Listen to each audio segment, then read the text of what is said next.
Anggota Komisi 10 DPR RI Verrel Bramasta menyoroti pentingnya menjaga nilai-nilai luhur budaya Indonesia di tengah derasnya arus digitalisasi.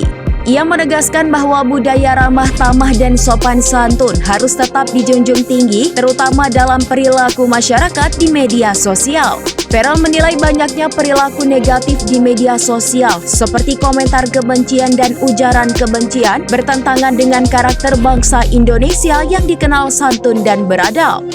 Verrel mendorong generasi muda untuk menjadi representasi budaya Indonesia yang positif di ruang digital. Ia meyakini digitalisasi seharusnya menjadi sarana memperkuat diplomasi kebudayaan Indonesia, bukan mencoreng citra bangsa melalui sikap tidak beretika di media sosial.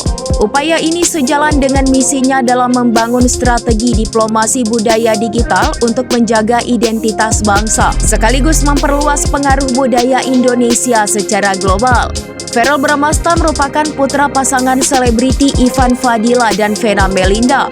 Ia dikenal luas sebagai aktor sinetron sebelum terjun ke dunia politik melalui Partai Amanat Nasional. Dalam pemilu legislatif 2024, Verrel berhasil meraih 94.810 suara dari daerah pemilihan Jawa Barat 7 meliputi Kabupaten Bekasi, Karawang, dan Purwakarta. Perolehan tersebut mengantarkannya ke Senayan untuk duduk sebagai anggota DPR RI periode 2024-2029. Download Tribun X sekarang, menghadirkan lokal menjadi Indonesia.